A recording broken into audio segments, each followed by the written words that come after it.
share my screen. Okay, so welcome to Creative Conversation number 2. We are super excited to be here and even more excited for the topic of conversation. I feel like this is such a hot topic in our industry, and yeah, I think there's just a lot to be said. We might even have to do an episode 2.1, who knows. I just sort of gave the rundown in terms of the recording, but the intention right now is to record this for the purpose of promoting and sharing what we're doing and just getting the information out there. So just know that we're being recorded right now, but it will stop and we'll have a more intimate, closed conversation after. So all that we ask is just, if you're not talking, keep yourself on mute. There's just kind of the, I think the general rule that everyone knows, but if you want to talk, please jump in anytime. This is an open forum. Just put your hand up, come in and join. So we've already gone through introductions, so we're not going to do as an extensive one as we did last time, but basically I'm Marlo. I'm the co-founder of Creative Roots and the creative director and founder of my studio, M81 Creative, and this is my partner Kelly. Co-founder of Creative Roots and the founder and creative director at Front Porch Studio. And yeah, we're so excited everyone's here. Can't believe it's episode 2. Yeah. Okay, so moving on from that. Oh, and I just wanted to say, not to put you on the spot here, Aura, but we are really excited that Aura is joining today from the business of creativity. She's one of our most valued resources in our Creative Roots resource catalog, and also a trusted mentor. Aura has helped me immensely in my own business. And on a side note, she runs a program specifically on pricing for creatives. That's why I was so excited that Aura was going to join today. I'm super pumped that she's here to be a part of the conversation. So no pressure to like jump in or say anything, but just happy you're here. And if you have you'll have to have your finger on the mute button to like keep quiet, Marlo. Like, oh, but I want to share this. Yeah, I'm like, should I be taking notes right now? Yeah. Okay, so the first topic we thought would be a really great one to get the conversation going is, why are we so uncomfortable talking about money as creative entrepreneurs and business owners? Like, what is that, you know? So should we like just jump in if we have something to say then? Yeah, like we want it to just be very open. Jennifer, you were on last time, so yeah, we just want it to be more totally conversational. So have at it and let's hear everyone's thoughts, opinions. Well, for me, I think it's because I was raised with, well, you don't talk about money. You don't ask people how much they make. You don't ask people how much they spent on things. It's not polite, blah, blah, blah, all that kind of stuff.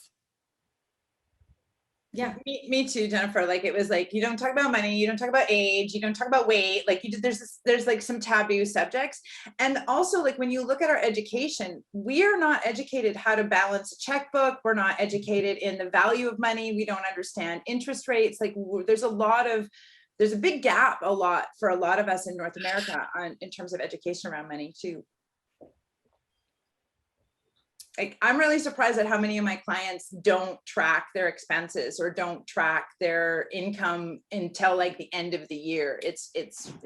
I couldn't do that. Not that I'm judging, not that I'm judging anyone here. We're all welcome, but it's hard when we don't have a good relationship with money. Yeah, totally. Yeah, no, I think also as a creative, like it's a weird,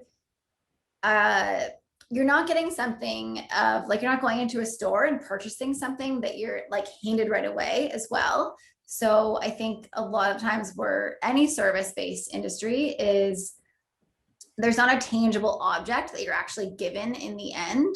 And I think it's all about selling yourself, and it becomes really hard to put in place how much value that you are putting into that business that you're giving your service to, or kind of selling yourself. As to, for me, I'm a designer. So yeah, I mean, there's only so much like talking up yourself you can do without, and we're all very humble people. So it's hard but sometimes you just got to put on that hat and say like, yeah, this is worth it. Like, we're kind of awesome. So yeah. I feel like you said like 3 different things there. Like, I feel like there's the one, we're selling the invisible, we're selling a promise. Yeah. And then there's 2, how do we distinguish between value and price, because they're actually 2 separate things. And then 3, as a maker and as a creative, there's the sense of, but I have intrinsic value because I'm like, every human has value. Like, what do you mean I have to like put a price tag on my value? And then there's also the sort of sub context of, we as the creative, as the service provider, actually never can determine our value. We cannot. It's not our place. Our value is determined by the market or by our prospects. Or so there's like this impossible equation that we're given of like, okay, first of all, you have to know what your value is. Haha, this is going to be a thing. We're just kidding. And second of all, then you have to put a price on something that's invisible. Okay, ready, go. Yeah.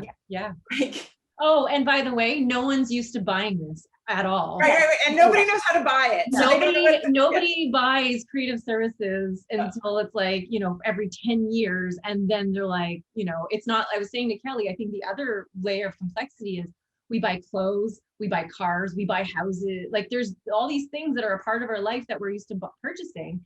And then you sit down in front of someone and they're like, okay, now I'm buying creative services. And so there's like nothing for them to like equate that to, you know, like you would know that if you were buying clothes, Kelly gave a really good example, like you buy the cheap stuff, you know, it's going to fall apart, but you know, it's like, and then you make an investment in something more expensive and you know there's a quality that there. It's not the same experience with creative services, and you can try your best to convince someone that like you're the thing that's going to last, but they're just not used to purchasing it. So it's not the same. Yeah. Well, and then there's 2 is like all those things you just mentioned all have sort of a standard price. Like, you know, a car is going to cost you between 20 and 30,000. You know, a house is going to cost you whatever. When it comes to creative services, like my photography pricing will be different than Aura's, than different than Allison's. And I'm sure even between you and Kelly, your design services are probably at different prices as well. So the pricing is all over the place, and then the consumer becomes confused. Yeah. I think too, like there's a little bit with some creative stuff when it comes to things like photography or design work, it's really easy to steal it. And so I think a lot of people undervalue it because I can just do a screenshot of this image and throw it on my website. Now you want me to pay how much for you to take a real photo that I got to use? Like, I think there's like, and there's so many like easy workaround apps where you can create something, and it takes away a bit of the value of how much time actually goes into creating it to begin with, right? I mean, how many times I've had people say, I just need one photo, I just need a headshot. But I have to take several of you.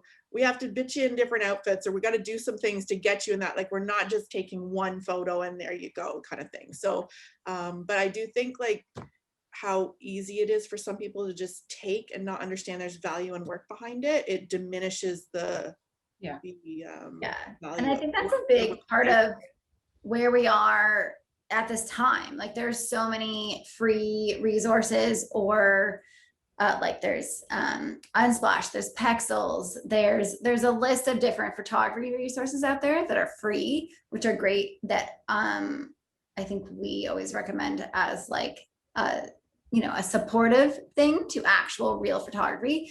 But it's the same for any sort of design service as well. There's Canva out there. And Canva now has like all those photos in it too. So like, and video clips, like Canva's got video clips in it. Like, really, do we really need, is there room for us? But I think like, Jennifer, you and I, we can relate because we've been in the business for a long time, but I remember in 2000, well, so I started my professional photography career in 1999, right at the dawn of the digital era. And I remember when digital photography came in, and it was like completely disrupted our industry. And we thought, that's it. Like, there's not any room left for professional image makers in the industry. And it wasn't the truth. We just had to find out how to deal with this new marketplace and this new industry. And then, you know, 2008, we had that huge crash. People lost 80% of their revenue streams overnight almost. And how do we deal with that? And how do we recreate dealing with this new economy? And so we're here in another place where we've had this massive rush where people are now going online at rates that they've never gone online in their businesses and looking for business solutions around that. And we are providers for business solutions. Like, we solve problems for other businesses with our creative services. So I feel like, yes, there is that, like what you were pointing to, Ali, like that whole, I can just rip it off, like, why do I need it? But I also feel like it kind of creates this turning point where people are starting to realize that, yeah, they can rip it off, but it doesn't look as good. And they're starting to get more visually literate.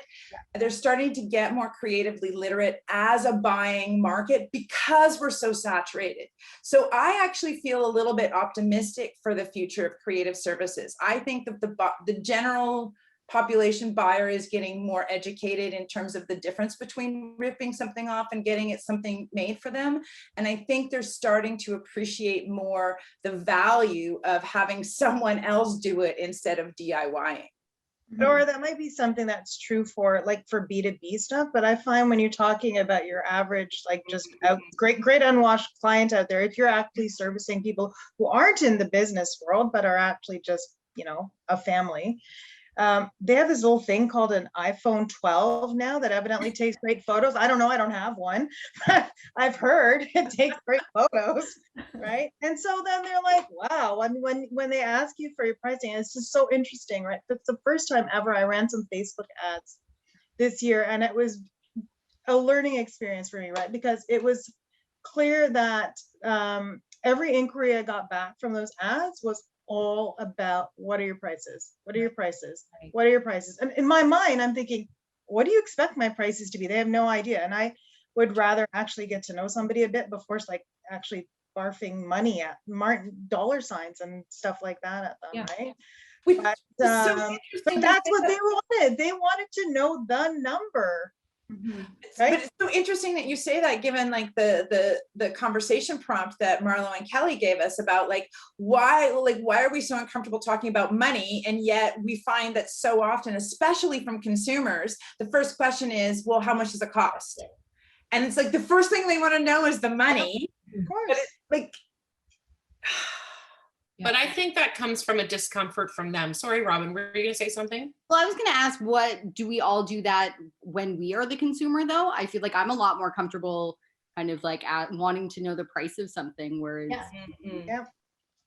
Maybe when you're... It's the first thing I do if I'm shopping. I look at the price tag. How much do I like it? Do I actually like it that much?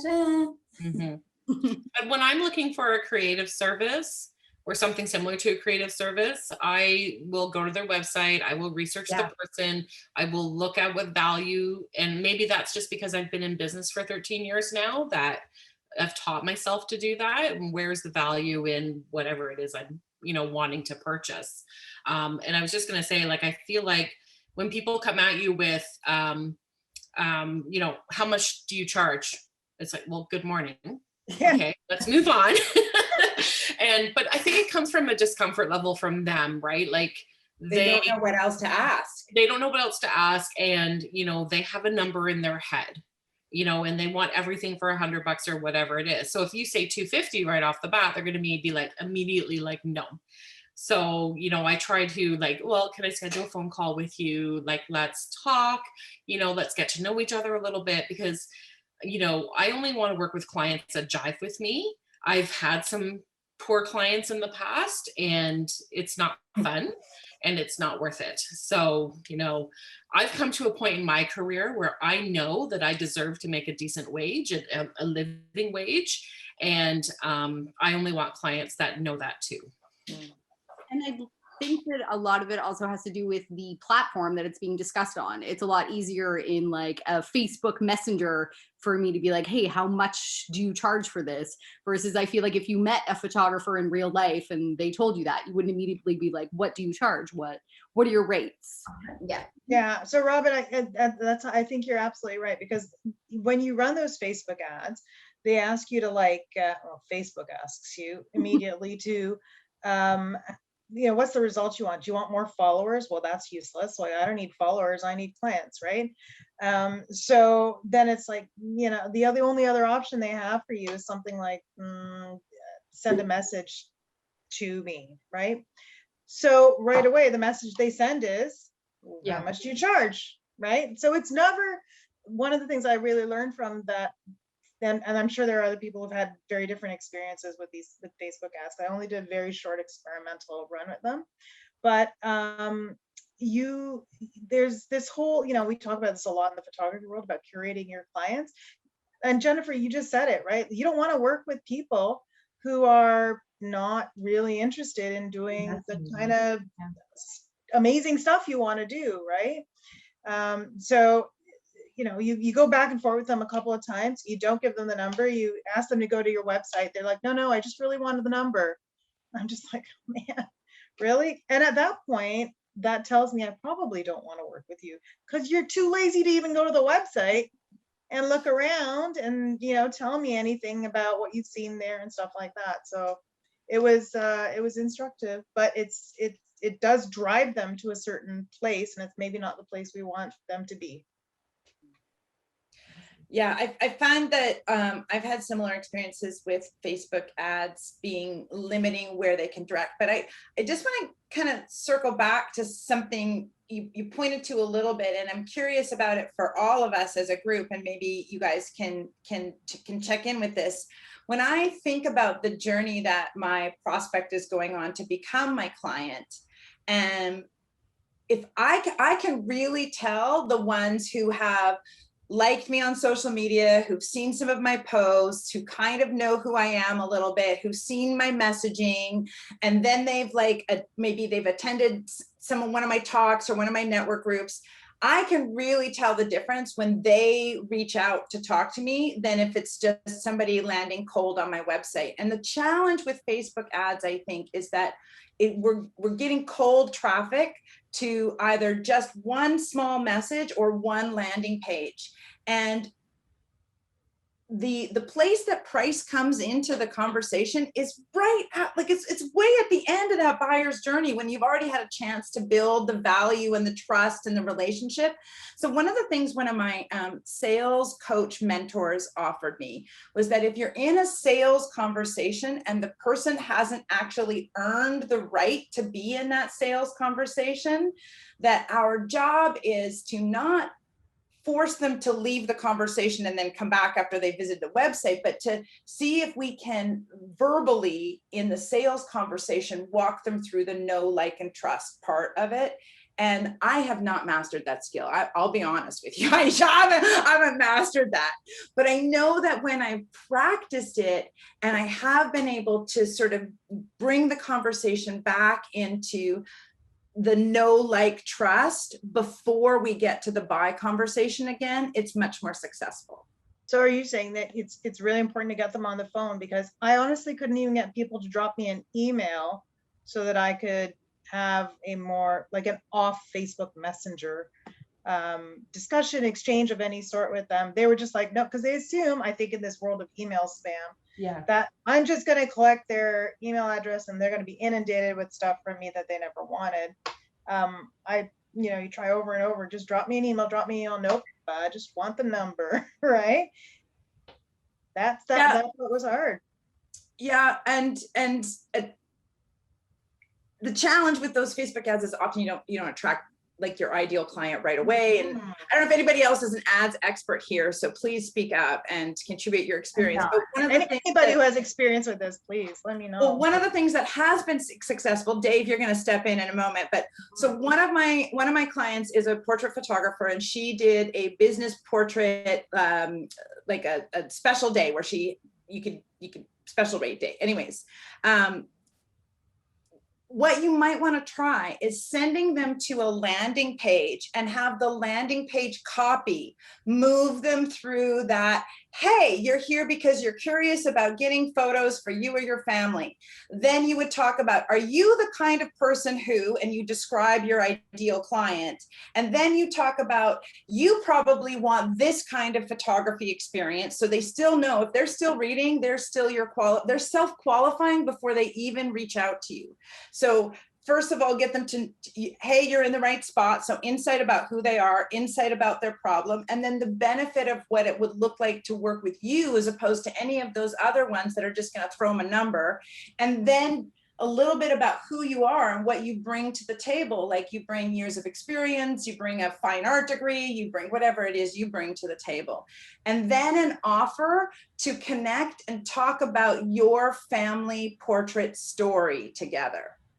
Not session, but story. Story is a zeitgeist word. And I really believe that if you give people that kind of experience on a page, and the only option is to book a call with you, where you get on a phone call or a Zoom call with you, if that's the only thing they can do, they will do it. And I think if you drive your Facebook ad to that page, first of all, you choose traffic instead of conversions in your Facebook ad. And the traffic will need to have a certain number of successful hits on your page. The algorithm will start to get primed. It starts getting smarter and smarter. It sends it to more and more qualified buyers. And then what you do is you use your Google Analytics, your Search Console, those tools to really see where's that traffic coming from? Who are these people, so that you can retarget them and give them exactly what they want. So I think, Aisha, instead of just saying, hey, want to work with me? And then people are going to say, how much? Because that's the question you asked. If you said, hey, are you interested in a portrait story session? What is a portrait story session? They go to your one page, and it moves them through that buyer's journey with your copy and your images, and then gives them a chance to connect. Dave, you're nodding vigorously. I'm feeling so validated. Thank you. Woo! Okay, I feel good. But you know, Facebook doesn't allow you to send them to your webpage, right? Yeah, Facebook keeps you in the Facebook environment. No, it doesn't. So you have, where do they let me send them to the webpage? Yeah, so within your Facebook within your Facebook ads manager, you can choose between a couple of different styles of ads: a conversion ad, a traffic ad, there's 5 or 6 other ones. You actually can choose. If you're just boosting a post, you don't get as much selection. So Aisha, it sounds to me that a good step for you would be to look for a Facebook ad service provider. So my question is, what is the price that you have in mind for the value of a Facebook ad services provider? Because then you're going to be the buyer who's going to go to that conversation with a number in mind, just like we're sitting here going, why do they have a number in mind every single time? All right, Dave, what's the number? Well, I mean, what I would recommend, Asia, is that you go on Upwork and find someone 100%. Yeah. Because you'll find somebody who can, in probably a couple of hours, and I don't know what the number is for you. Our number's a big number, but you can find somebody, especially because you have already done it. You have a clear focus of what you're trying to accomplish. You probably just need someone to set it up and help you write some copy, and it's probably a couple hours worth of work. And everybody lists their hourly rate on Upwork. We've had a lot of success hiring people on Upwork. I mean, we just hired a development team in the Ukraine to build a pretty beefy web experience for one of our clients, and we hired them off Upwork. So go on there, create a profile for yourself, create your job posting, and then you can invite people to that job posting, interview them, and probably have someone by literally tomorrow morning to get you set up with your Facebook ad. But everything I've been hearing is perfect. It's exactly what I would have said. And the one thing that I would probably add is that people are only moved to take action when it occurs as an opportunity in their world. And that's, I know it's kind of esoteric, but I am clear, you know, my company is called Human Folk. We're a branding agency. We do advertising, we do branding, we do business design. I'm clear that even though I love typography and I love design, and you know, Marlo and I nerd out about this all the time, I am clear that our clients only hire us because we can either increase their revenue, save them time or money, or accelerate their operations. That is it. They do not care that their website is pink and it looks awesome. My website's pink. I really love pink. I was on it today. And Aisha, just in case you think, oh yeah, that's B2B, it's the same drivers, there's the same psychological drivers for any buying decision across any, like, it doesn't matter. People buy from people, and people want more time, money, or prestige. They want to look good. They want to make more money or save money. They want to have more time in their life. So if you can speak to how your service can give them time, save them money, or create a sense of prestige, then they'll be more likely to take action for sure, because there's an opportunity in it for them. That was really well said. Good job. I think Dave and I are going to form a little mutual appreciation. Yeah, what he said. Yeah, what she said. Yeah. And I'm going to say, okay, this is all so awesome, but we also have like a few other topics that we do want to cover. Do they want, no, but I was going to say, like, do we want to just organically roll with it, or are we? I mean, we can totally just I'm easy. Yeah. I feel like you can lay another one on us. I feel like we It's all very open. We more are just like adding prompts to other ideas about pricing. But that was kind of like our biggest open-ended. And that went really well. I'm so happy with that. Okay, well, let's see how this next one goes. So how do you price yourself?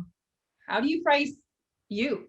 Something you do that, like, and not feel precious about it or self-conscious about it? Or how do you say, yeah, I am worth that? How do you get there? How do you price yourself?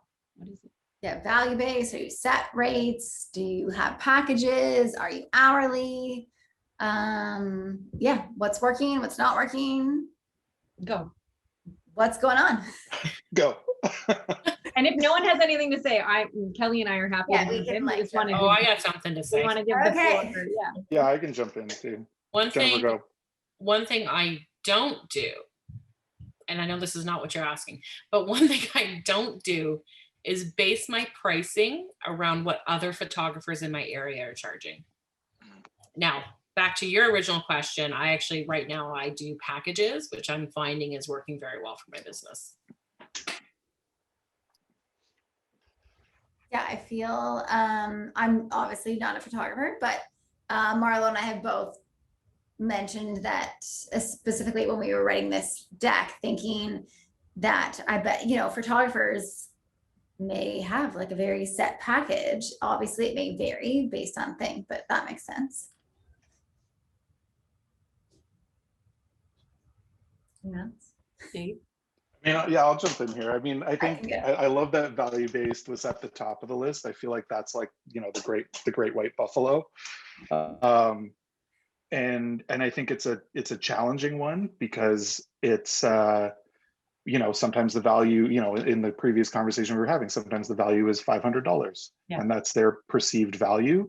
And I can barely have a phone call with somebody for $500 sometimes. So I think for us, it was getting really clear on the size of business that we were capable of working with. And starting there is that, if a business isn't doing at least $500,000 to $1 million a year, we can't really do much for them because of the cost for us to do the work. And I don't just mean like me and my business partner, like our team as well, because we have overhead costs and things like that. So I think while I would say we're value-based, we are kind of set with a minimum because we know how much certain projects cost. And then based on what the client's goals are, we scale from there. Yeah. So it is kind of like value versus hourly versus results. It's a hodgepodge of all of it. How do we qualify it for ourselves? It's usually hourly, how much we have to pay people to get it done. Also, because we don't have employees, we work with contractors. So I would say we qualify our value-based hourly, if that makes sense.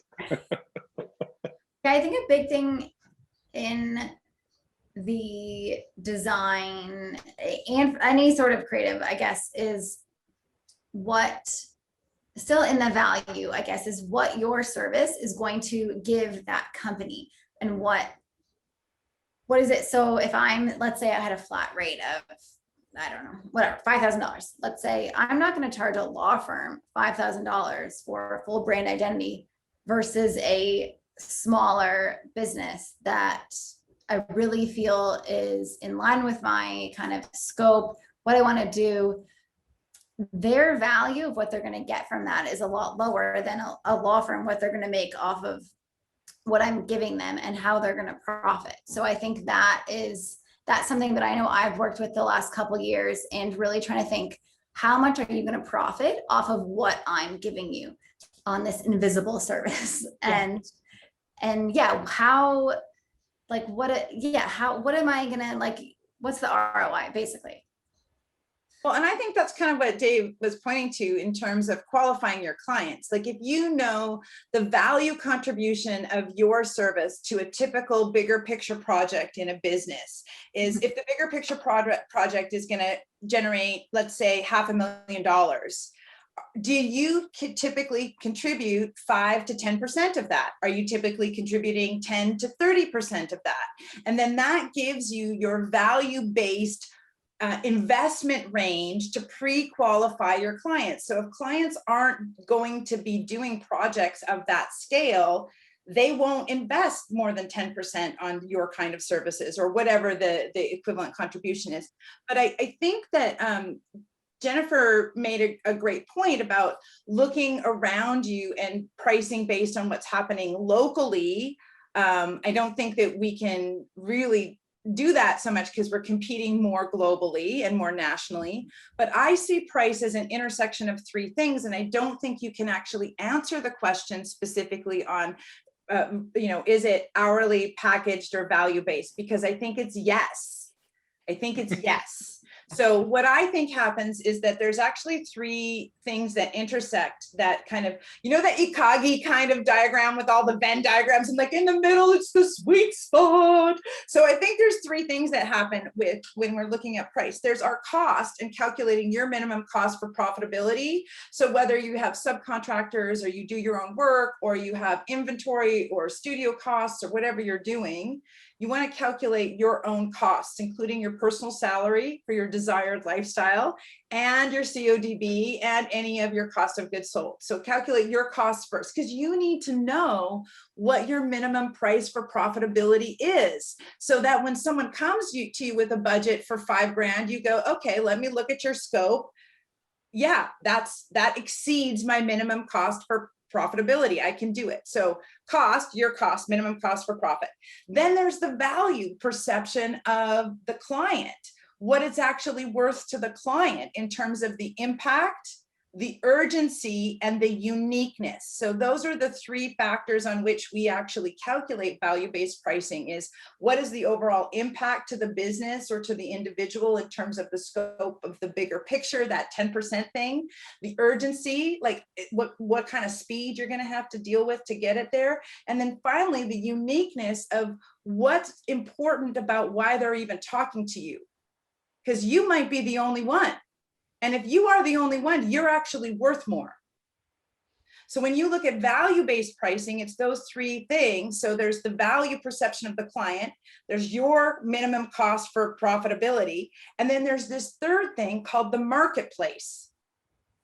And the marketplace does influence what the value perception is going to be, what your costs are going to be, and how that all sits in that great big soup. So what we're seeing is, in some areas, the marketplace perception and what other people are charging is going up. And in some places we're seeing, especially in consumer of creative services, we're seeing that people are not wanting to spend very much money. So their value perception is going down, and that influences what we're able to charge. So I calculate my costs based on my minimum cost for profitability, and I have an hourly minimum price that I need to be getting that or higher. I package it in programs and coaching packages, and I'm mindful of where that positions me relative to my competitors and colleagues in the industry. So there's a yes, all three, and a little bit of both. Yeah. I don't know if that was actually helpful or more confusing, but I mean, Yes, I mean, you're my new favorite person. I Okay, know, good. right? I know, me too. Yeah, and I mean, when I put this slide up, one thing I was going to say is, you know, you put this up there thinking that you're supposed to pick the right answer, and there is no right answer. I think it is exactly that. Like when clients ask me how I price things, I'm like, well, it depends. Like this happens when this, and this happens when this, but that only came through experience and making mistakes and understanding what worked and what clients needed and what was profitable and still made them happy.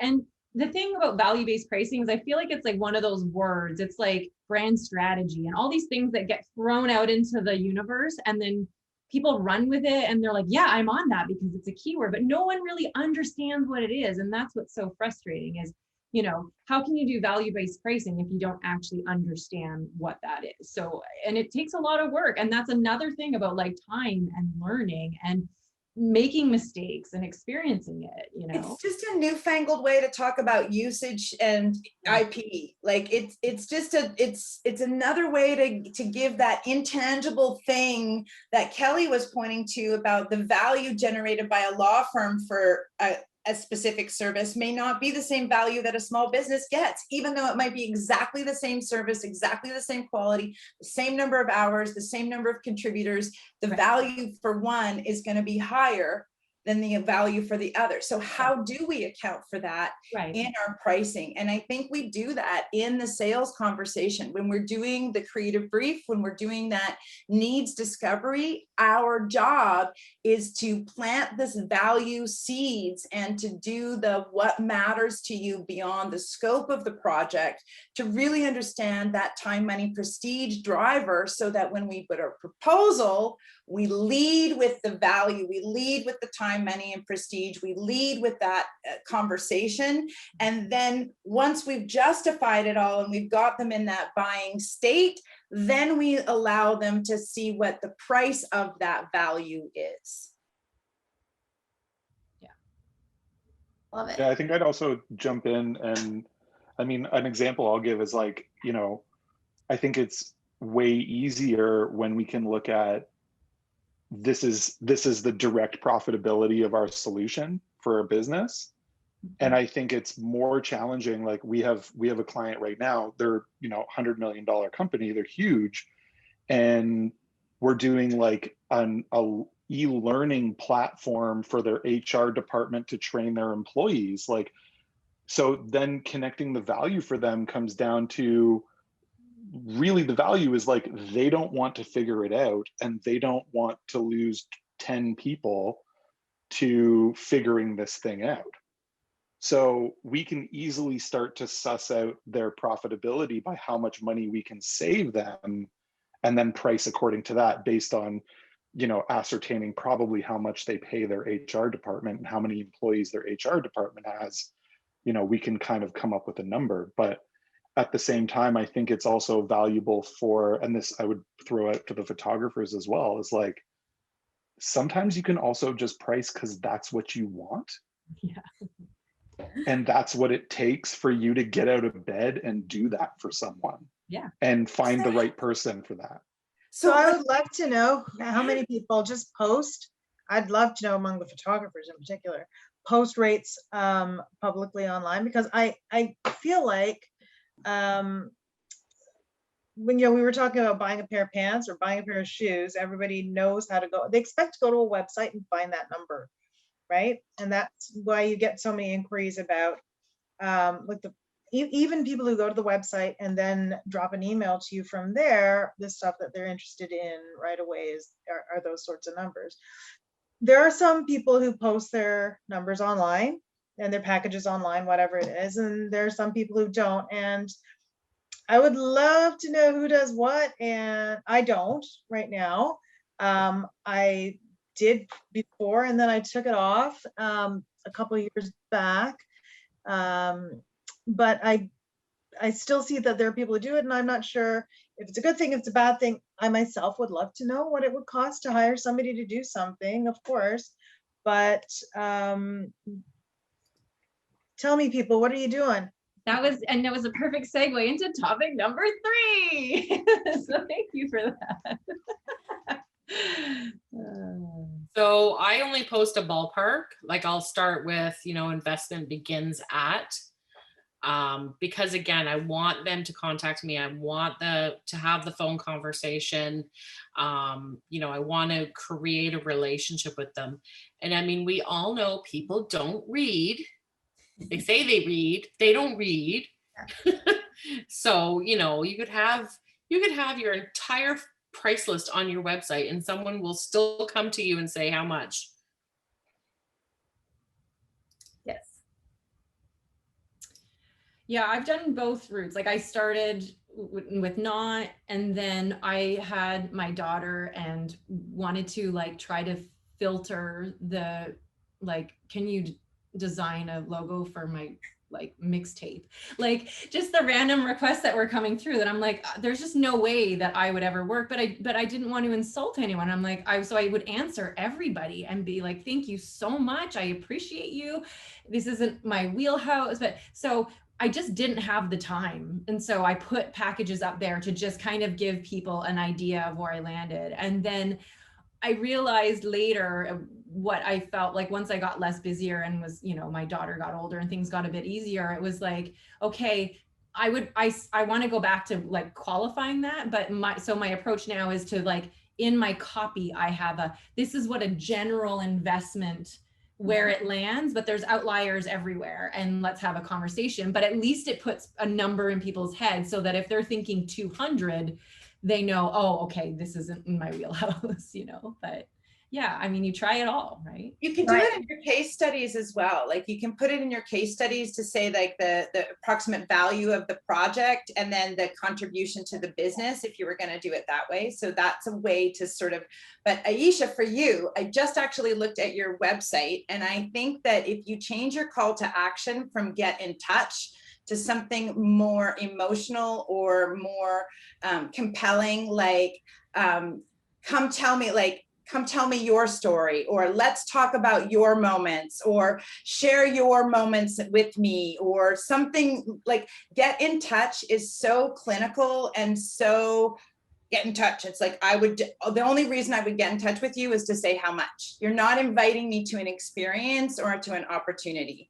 So I think that the fact that you're getting people that actually even get in touch with you is remarkable and a testament to your images and the skill that you have and the rest of your copy that evokes emotion. I would say that it's your call to action is the place where you could actually change a lot of the kind of experience that you get.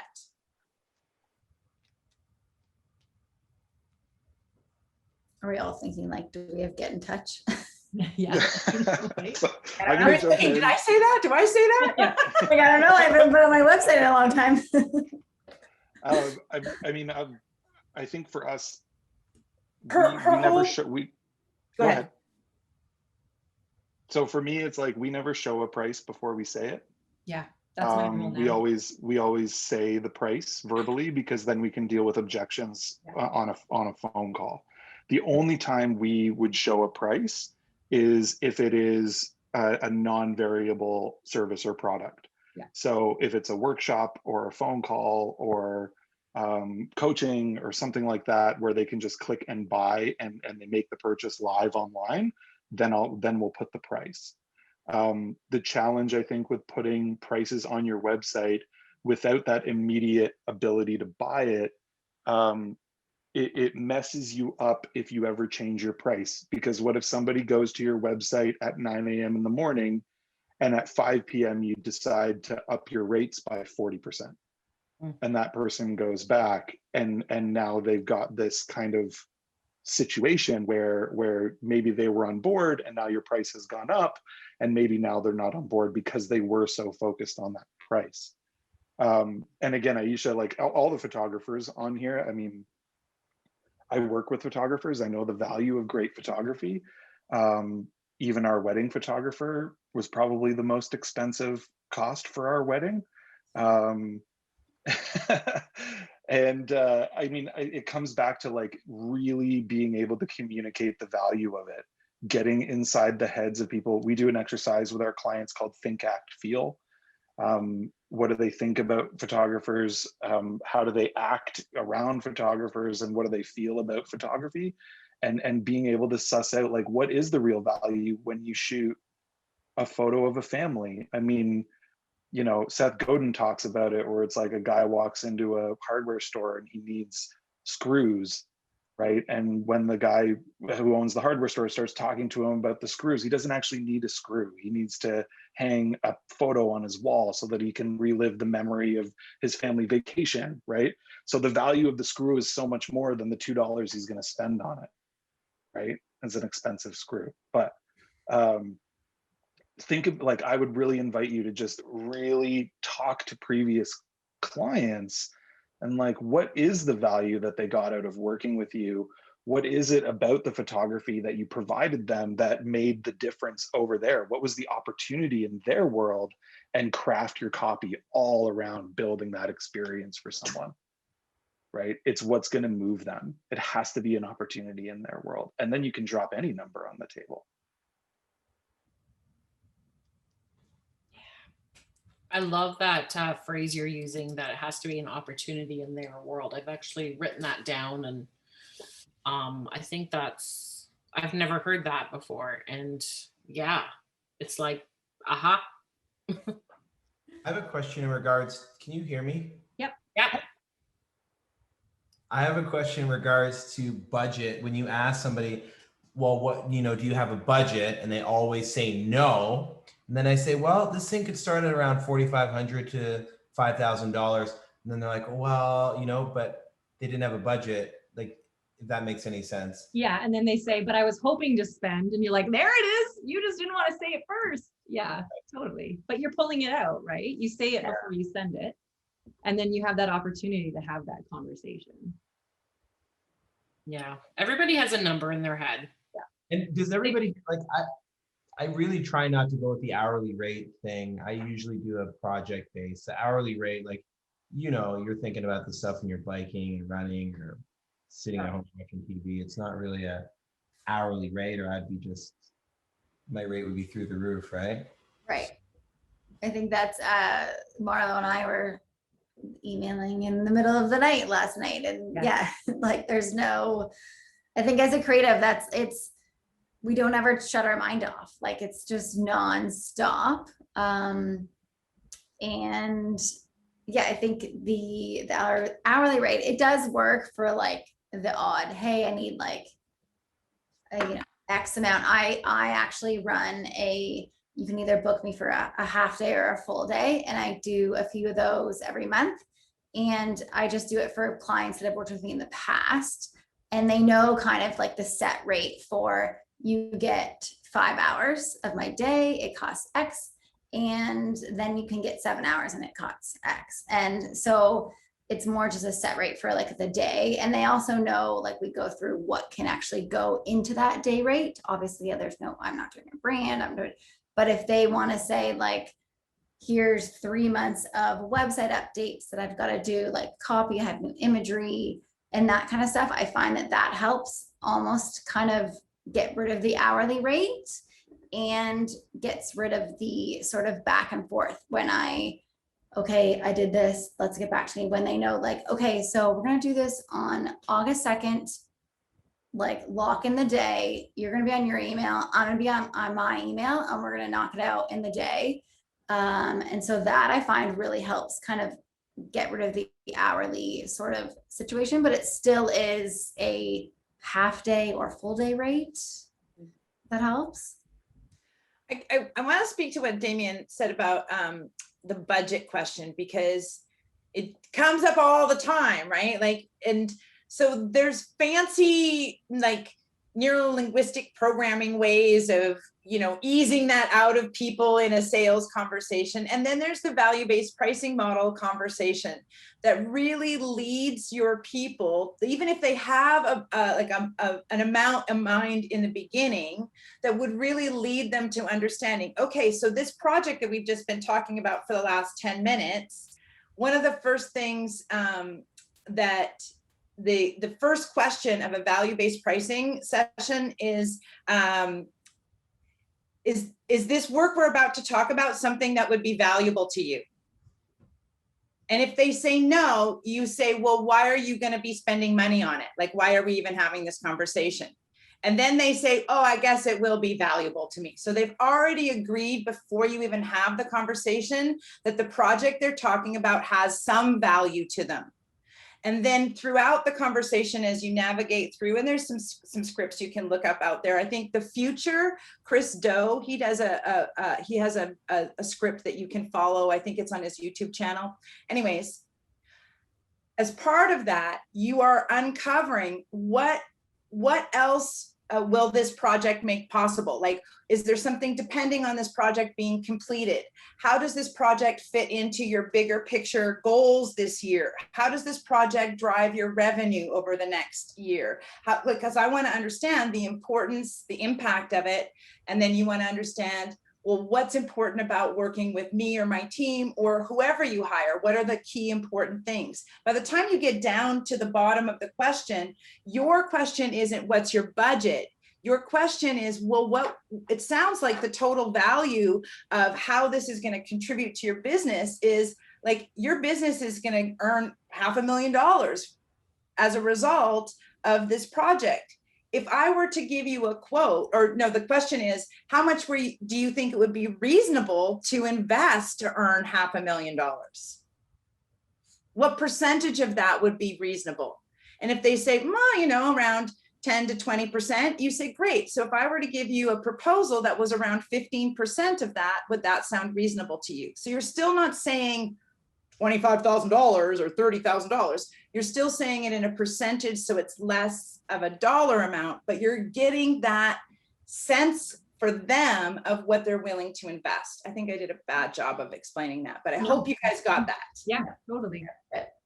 And I think, Damon, that might help with the budget question. I actually, one I do quite a bit is I say, let's just say this, we end up with the $5,000 mark, this is going to go on stationery, letterheads, emails. Every day you're going to use this brand for marketing all your materials, t-shirts, van wraps, car wraps, signage, all of those things would be, so even if you use this logo for 2 years on everything, that's $6.84 a day when you work out the math, right? So do you feel like that's too hard for people to, I feel like $6 a day for 2 years to use a brand on everything sounds pretty.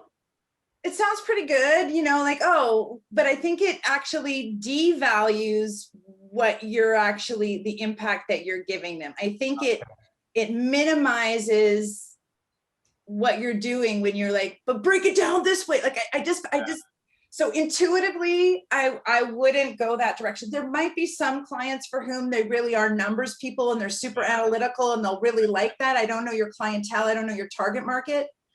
Right. And maybe Dave can speak to this, but my experience is that if you try to justify your price at all, you're in a losing game. Like there's no price justification.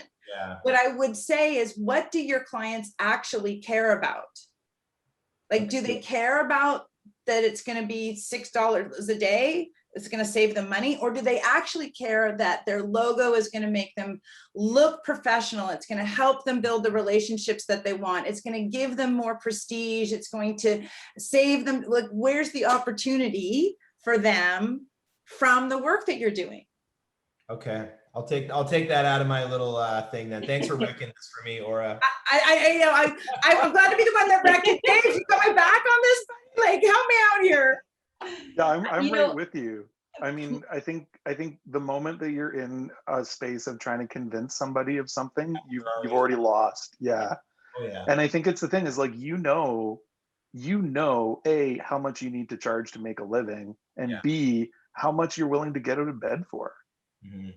Right? Like if someone, I've had clients who are like, hey, can we jump on a quick call and talk about what we should do with our social media for the next month? And it's like, yeah, it's $1,000 for the call. Yeah, that's because too, yeah. Right? Like, and it's for something like that, sometimes it's just easier to drop the number. And what Aura's saying is like 100%, the percentage and those conversations can definitely ease someone in, especially because we get everyone's very uncomfortable talking about money. But sometimes for your own peace of mind, it's easier to just drop the number on the table and not waste your time. Yeah. I'm getting a lot of side things now of like, well, can you buy us the fonts, or can you like add this gradient to this PDF file for a brand? Everything, yes. Right? Yeah. And they're like, can you just make that? And then now I'm just doing these little things, but they add up, right? So I've got. I don't work in 15-minute increments. I work No. in 60-minute increments. And if you want me to do a 15-minute job, it costs you a 60-minute price. Like, it's just. Yeah. Yeah, and I would come back to your hourly question. Like, the way that I approach that when clients are like, well, you know, we'd prefer to do this hourly, my conversation is like, hourly is actually not in your best interest. Right. In terms of the value that we're going to provide, in terms of the impact we're going to have in your business, if you want to hire me hourly, it will destroy your bottom line. I'm just going to let you know that. And they're like, what, you're so expensive? Yes, I am. Yeah. Or even just the logic that goes, if I pay somebody by the hour, the longer they take, the more I pay them. So doesn't it make more sense for me to just charge you by the project, and then you know specifically there's a set amount and you don't have to worry about me taking too long? And as far as the creative goes, if we're getting paid by the hour, the faster we do the job, the less money we make. So that doesn't make any sense. It's important that you know what your minimum cost for profitability is per hour. You need to understand your costs, but not to necessarily position your pricing that way. Can I just say one more thing about one more thing? Yes. Okay, so we've talked about, like, just pick your number. Like, what's your get out of bed number? Like, who cares about your costs? Who cares about price? Who cares? Like, just pick your number. And I am all about that. Like, I am all about that. I want to do a $3,000 program. Okay, what do I need to include in order to offer $3,000 worth of value to my ideal client? So again, it comes back to, well, what does my client care about enough to pay $3,000 for? Am I willing to trade that for the $3,000 that I want to get out of bed for? I did this with wedding clients when I was shooting weddings. I would say, I want to be a $10,000 wedding photographer. Okay, what do I need to include, and who do I need to sell to in order to be able to charge that amount? Yeah. So instead of going, oh, what kind of pictures do I want to take and who's going to love them? I went straight for the math and said, okay, I want to be a $10,000 wedding photographer. And you know what I discovered? I didn't want to do the work.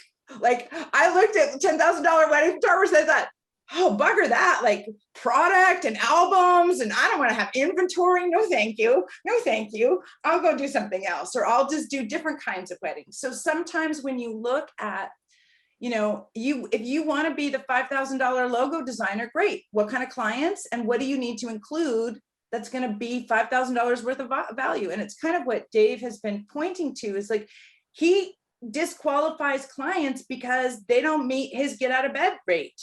Like, they just, it's not a match. So yeah, I think set a get out of bed rate and then design your offer such that it delivers that amount of value.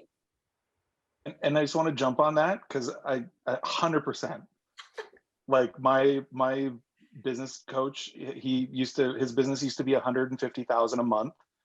And he actually told us a story where he's like, I was no longer interested in being the person I had to be to have $150,000 a month business. And he actually scaled his business back to 50,000 a month, which, hey, that's incredible. Yeah. Right? But I think in the like get out of bed fee, I don't want anyone on this call to hear it as like, oh, Dave's this like arrogant prick that just like, he has a limit. It is literally, I am kind of an arrogant prick. Yeah, I was just gonna say, but you are, but we love you. It's the difference of choosing between, am I gonna give my time to this person and spend it over here? Yeah. Because I have to withdraw that time from the bank with my son. Yeah.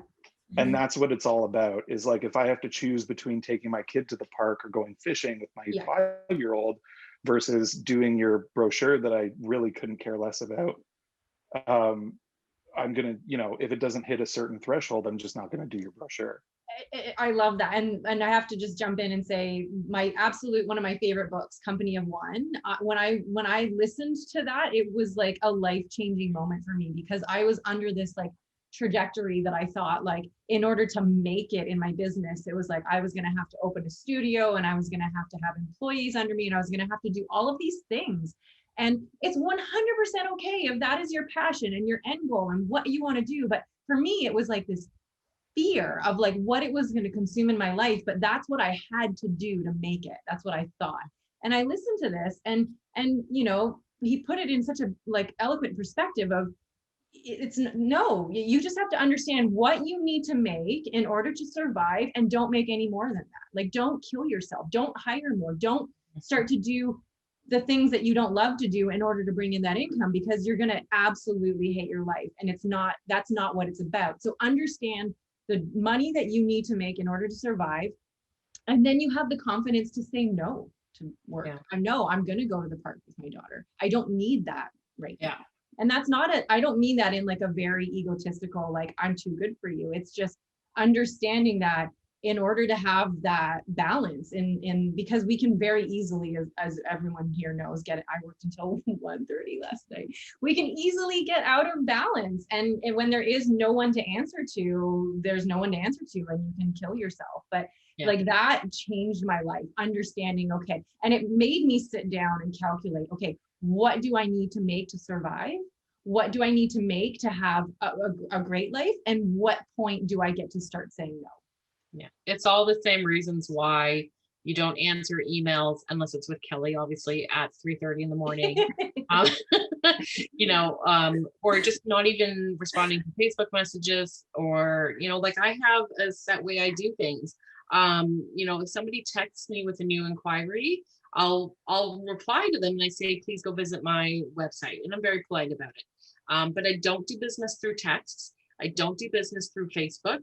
You know, you need to go to my website. I spend money every month on a CRM system, and it's very valuable to me, and it guides everybody through the process. It guides me through my processes, my workflows. You know, if I want to work at 9 p.m. at night, that's my choice. I'm going to, you know, be doing my editing or whatever. But I've come to a point now where it's like I work 9 to 5, and then I have time for things like this. Yeah.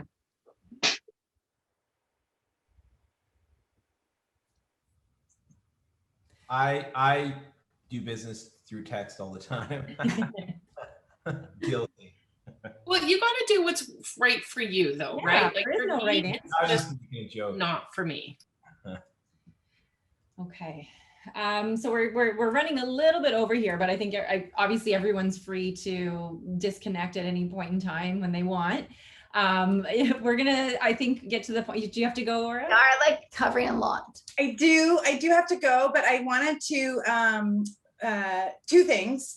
One is a thank you, which I'm going to do right at the end, but I also wanted to share with you guys, I do a weekly Facebook Live broadcast that goes then up to YouTube, and I have lots of tips on my perspective on pricing if you wanted to check that out. So I just put the link in the channel to the direct playlist. Can you put your pricing for creatives program in there too? Yeah, and I do actually have a half day, well, 2 half days, a workshop coming up September 10th and 11th, where we're going to calculate your cost for profit, your minimum price for profitability. So I have this magic spreadsheet. Marla will tell you, like, it's all color coded and visually creative friendly for designers, and just plug and play.